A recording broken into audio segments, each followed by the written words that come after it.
57 number, area of right angle triangle is 240 centimetre square. हमें पता है कि एरिया ऑफ राइट ट्रायंगल का फॉर्मूला क्या होता है, half into base into height. अब एक साइड जो है other than the hypotenuse is 30 centimetre है, तो जब भी कोई साइड दिया रहता है तो हम उसको बेस मान लेते हैं। तो बेस मान लिया हम लोग 30 centimetre.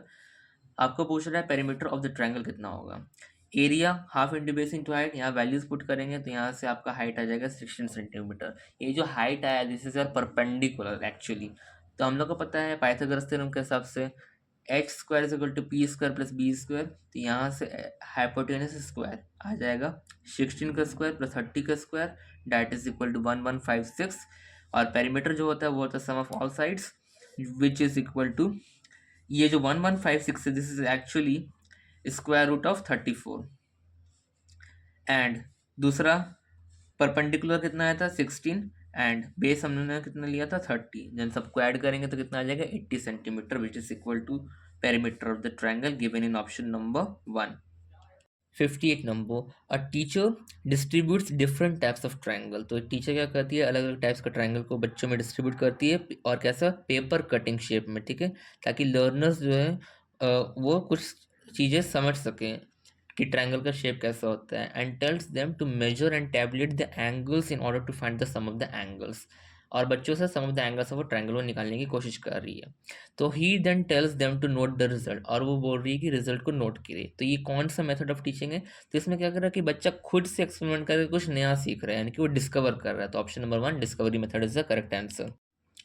59 number, which of the following is not true. पहला है 3 + 4 × 5 is not a mathematical expression. So क्या ये ट्रू है या नॉट ट्रू है? It is not true because ये कोई मैथमेटिकल एक्सप्रेशन नहीं है। Operations of multiplications can be done of mathematical expressions, बिल्कुल सही है, हम लोग मल्टीप्लिकेशन मैथमेटिकल एक्सप्रेशन का मल्टीप्लिकेशन कर सकते हैं।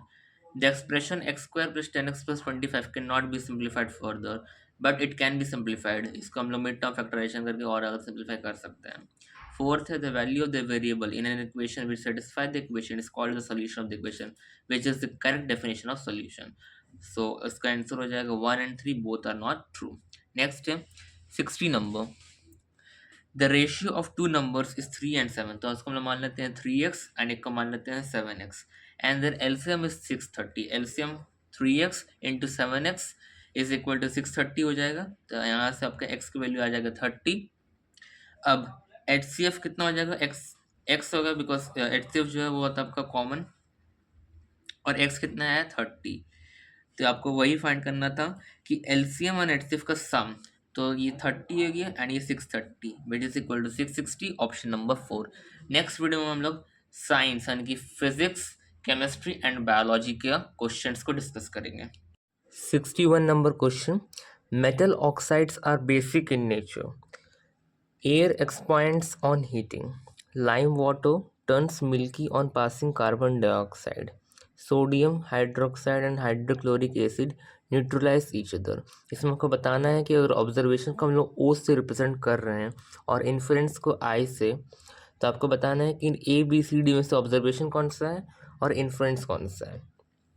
पहला है metal oxides are basic in nature, तो ये क्या है आपका, ये आपका इन्फ्रेंस होगा। क्यों, देखिए यहाँ पे एक्सप्लेनेशन दिया हुआ है। सबसे पहले metal oxides are basic in nature because when they react with dilute acid they form salt and water, hence it is a inference. जब एसिड के साथ मेटल ऑक्साइड, डाइल्यूट एसिड के साथ मेटल ऑक्साइड रिएक्ट करता है तो वो salt and water बनाता है। तो इससे हम लोग क्या पता चल रहा है कि एक इन्फ्रेंस है।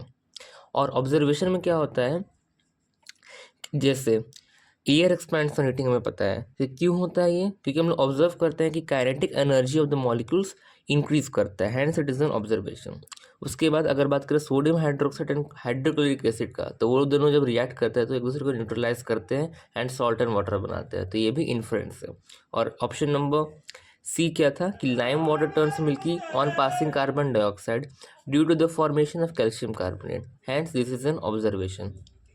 62 number, which of the following is not a feature of alternate conceptions in science? Ideas are stable, ideas are resistant to change, ideas are developed from observational features, ideas do not demonstrate cause and effect reasoning. So इसमें आपको बता रहा है कि कौन सा feature जो है वो साइंस के कॉन्सेप्ट से अलाइन नहीं करता है। सो आइडियाज स्टेबल है, ये गलत है क्योंकि आइडियाज हमेशा चेंज होते रहते हैं। Ideas are resistant to change, सही है। Ideas are developed from observation features, ये भी सही है। Ideas do not demonstrate cause and effect reasoning, ये भी गलत है। तो ऑप्शन नंबर 1 और 4 दोनों ही होगा, ठीक है। 63 नंबर क्वेश्चन है, आपको बोल रहे कि आपको स्टेटमेंट को रीड करना है एंड आपको करेक्ट ऑप्शन चूज करना है। असर्शन है, it is recommended that acid should be added to water for diluting the acid and not vice versa. Acid को वाटर में ड्रॉप वाइज करके डालना चाहिए, ना कि पानी में एसिड को पानी में डालना चाहिए ड्रॉप वाइज, ना कि एसिड में पानी डालना चाहिए। क्यों? इसका रीज़न है कि dilution of acid is highly exothermic reaction. Exothermic में बहुत एग्रेसिवली हीट रिलीज होता है। तो ये असर्शन और रीज़न दोनों ही सही है। तो option number 1 both assertion and reason are true and R is the correct explanation of A is the correct answer. 64 number assertion reason based question है। पहला है assertion rate of breathing in aquatic animals is slower than land animals, यानी कि aquatic animals में जो rate of breathing है वो slower है देन लैंड एनिमल्स, ये गलत है क्योंकि वो एक्वेटिक एनिमल्स का ब्रीदिंग रेट जो है वो फास्ट होता है। क्यों फास्ट होता है? रीज़न यहाँ लिखा है क्योंकि एक्वेटिक ऑर्गेनिज्म जैसे फिश या अदर ऑर्गेनिजम्स जो है वो ऑक्सीजन कैसे लेते हैं? वाटर से। वाटर में जो डिजॉल्व ऑक्सीजन है वहाँ से वो लोग ऑक्सीजन लेते हैं, which is much less than the amount of oxygen in air. इसीलिए उन्हें इनफ ऑक्सीजन चाहिए होता है टू फंक्शन प्रॉपरली, और इसीलिए aquatic organisms have to breathe faster than land animals. Reason क्या था कि presence of large amounts of dissolve oxygen affects rate of breathing of aquatic animals. ये गलत है क्योंकि डिजॉल्व ऑक्सीजन जो है वाटर में बहुत कम रहता है, लेस अमाउंट में रहता है, ना कि लार्ज अमाउंट में। तो असर्शन और रीजन दोनों ही गलत हैं, ठीक है। तो ये हो जाएगा both A and R are false. 65 number again assertion and reason based question. पहला है कि सीलिंग ऑफ जो सिनेमा हॉल्स रहते हैं एंड कॉन्सर्ट हॉल्स उन्हें जनरली कर्व बनाया जाता है। आप देखे भी होंगे कि वॉल्स जो रहते हैं वो कर्व शेप रहते हैं। क्यों रहता है? ताकि जो साउंड वेव्स है वो हर डायरेक्शंस में रिफ्लेक्ट बैक कर सके। तो असर्शन भी सही है एंड रीजन भी सही है। So both assertion and reason are true and R is the correct explanation of assertion is the correct answer. 66 number question आपको बताना है कि which of the following is और are true regarding the scientific investigations. Scientific investigations के regarding इनमें 4 option में से कौन सा ट्रू स्टेटमेंट है? पहला है results are not influenced by procedure, ये गलत है क्योंकि जो भी हम लोग प्रोसीजर करते हैं उसी से हमें रिजल्ट मिलता है। सेकेंड है सोशल कंटेक्स्ट में influence conclusions in many investigation, ये सही है क्योंकि social context indeed affects the social scientific conclusion, ठीक है। फिर है data and evidence are same, नहीं ये दोनों डिफरेंट है। डाटा होते हैं हमारे फैक्ट्स और एविडेंस होता है प्रूफ। डी है there is no universal scientific method, तो ये भी गलत है क्योंकि यूनिवर्सल साइंटिफिक मेथड को ऐसा सच नहीं है। कॉमन मेथडलॉजीज होते हैं लेकिन कोई सिंगल यूनिवर्सल साइंटिफिक मेथड नहीं है। तो among the option given below B and D, यानी कि option number 2 is the correct answer. 67 number again assertion reason based question. Filament of incandescent bulb is made of tungsten, सही है। और क्यों हम लोग टंगस्टन का इस्तेमाल करते हैं? क्योंकि उसका हाई रेजिस्टेंस रहता है एंड हाई मेल्टिंग पॉइंट रहता है, बट यहाँ पे लो रेजिस्टेंस दिया है तो ये गलत है। सो असर्शन सही है लेकिन रीजन फॉल्स है। सो ऑप्शन नंबर हो जाएगा 3, assertion is true but reason is false. Question number 68 की 3 आइडेंटिकल होल्स है और उनमें पंच किया गया है डिफरेंट लेवल पे एक प्लास्टिक बोतल। बेसिकली एक प्लास्टिक बोतल है, उसमें वाटर फिल किया गया है एंड 3 होल्स बनाया गया है, ठीक है। आपको बताना है कि कौन सा स्टेटमेंट ट्रू है regarding the flow of water from the holes. तो आइए इसका एक्सप्लेनेशन देखते हैं। Suppose we have made 3 holes A B and C, तो वाटर फ्लो जो है लोवेस्ट होल से सबसे ज़्यादा होगा कि इसमें, क्योंकि ये मैक्सिमम डिस्टेंस को कवर करेगा। उसके बाद बी एंड देन सी, तो ए बी सी इस हिसाब से। सो आपको ऑप्शंस में क्या क्या गिवन आइए वो देखते हैं। तो पहला क्या था कि water from the lowest holes comes with the greatest force, सही है। सेकंड क्या है कि water from highest holes comes with the greatest force, नहीं, क्योंकि अभी हमने ऑप्शन ए ही इसको कॉन्ट्राडिक्ट कर रहा है। See water from all holes come with equal force, नहीं। Water from lowest hole falls at maximum distance, सही है। Water from the highest hole falls at maximum distance, गलत है। Water from all holes fall at same distance, ये भी गलत है। तो ए और डी करेक्ट है जो कि ऑप्शन नंबर 4 में गिवन है। 69 number, which of the following कैरेक्टराइजेस human circulatory system. तो हमारा ह्यूमन सर्कुलेटरी सिस्टम है वो क्लोज्ड एंड डबल सर्कुलेशन है। Human circulatory system is closed end double circulatory. In human blood is enclosed in the vessels and the heart while circulating under double circulation where flows through both the pulmonary and systematic circuits. The pulmonary circuit carries blood to and from the lungs and the systematic circuit which transports blood to and from organs and other tissues. So option number 4. 70 number, a class 7 teacher plans to identify alternate conceptions of students in the topic adaptations in plants and animals. Which of the following sets of strategies is best suited for this purpose? So अगर teacher को adaptations in plants and animals के alternate concepts को बच्चों में डालना है तो कौन सा strategy बेस्ट रहेगा? So option number 2, portfolio group discussion and diagnostic questionnaire. Portfolio जो है वो रिटर्न वर्क होता है, फिर आपका ग्रुप डिस्कशन होगा जहाँ पे बच्चे एक दूसरे के साथ डिस्कस करेंगे। एंड डायग्नोस्टिक क्वेश्चनर में जो है टीचर्स और स्टूडेंट्स एक दूसरे से क्वेश्चंस करेंगे और अपने डाउट्स को सॉल्व करेंगे। तो option number 2। 71 number, which of the following is not caused due to excessive use of fertilizer and pesticides?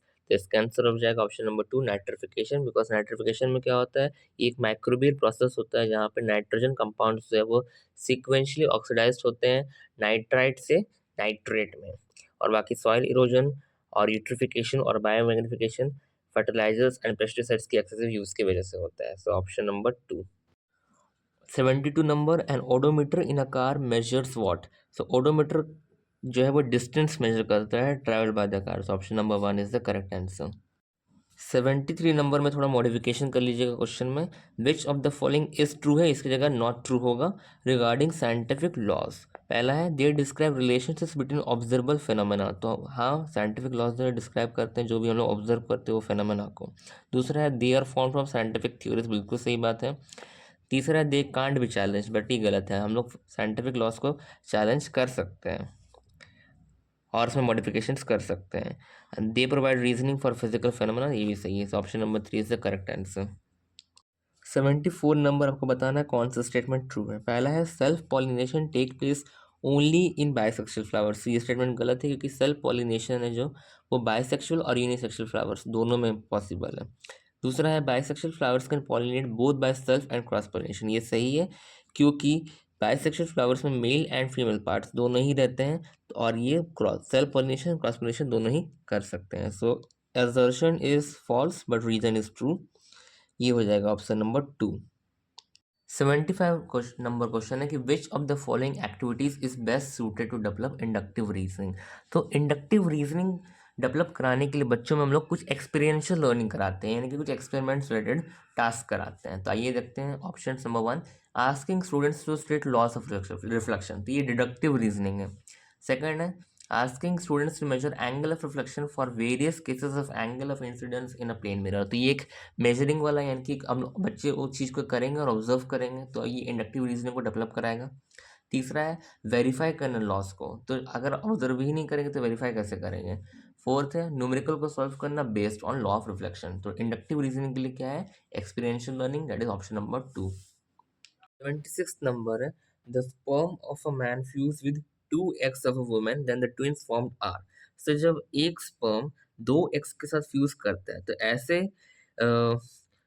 Twins को हम लोग क्या बोलते हैं, फ्रेटर्नल ट्विंस बोलते हैं। This is also known as dizygotic और नॉन आइडेंटिकल ट्विंस। ये कब फॉर्म होते हैं, जब साइमल्टेनियस फर्टिलाइजेशन होता है 2 डिफरेंट एग्स का बाय 2 डिफरेंट स्पर्म्स के साथ।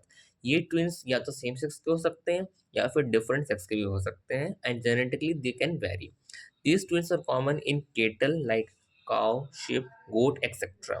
The fraternal twins have an average 50% of their genes in common like other siblings।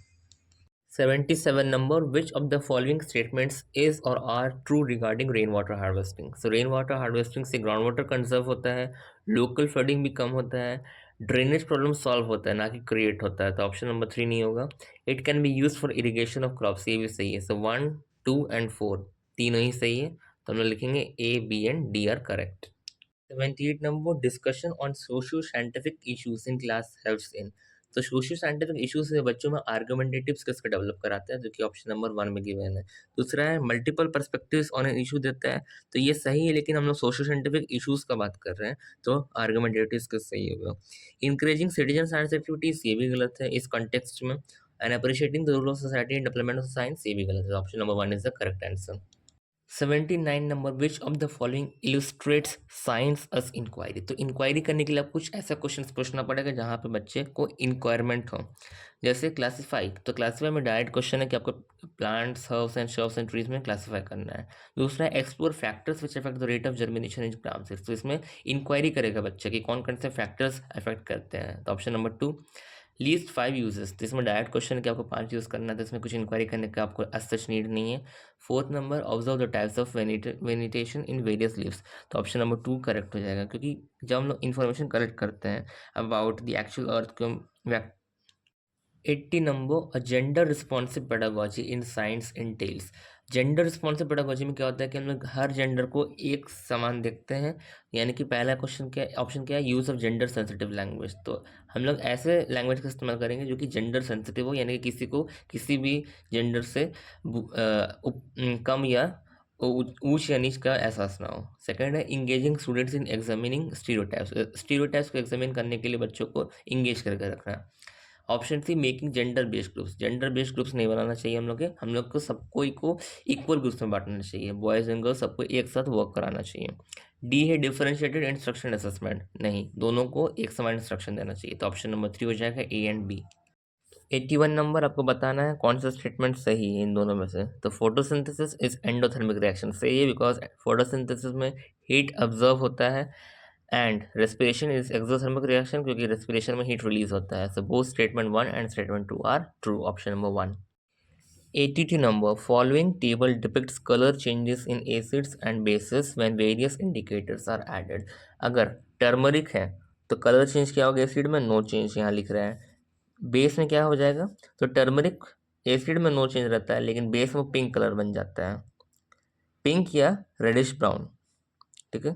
So reddish brown, तो रेडिश ब्राउन आपका ऑप्शन नंबर 1 में गिवन है एंड ऑप्शन नंबर 3 में गिवन है। Next है चाइना रोज, जो कि डार्क पिंक रहता है एसिड में और बेस में क्या हो जाता है, ग्रीन, तो ऑप्शन नंबर 1 में गिवन है। फिनॉप्थिलीन एसिड में कलरलेस रहता है, ऑप्शन नंबर 1 में गिवन है, एंड बी में पिंक। मिथाइल ऑरेंज एसिड में जो है वो ऑरेंज रहता है और बेस में पिंक हो जाता है, तो option number 1 is the correct answer.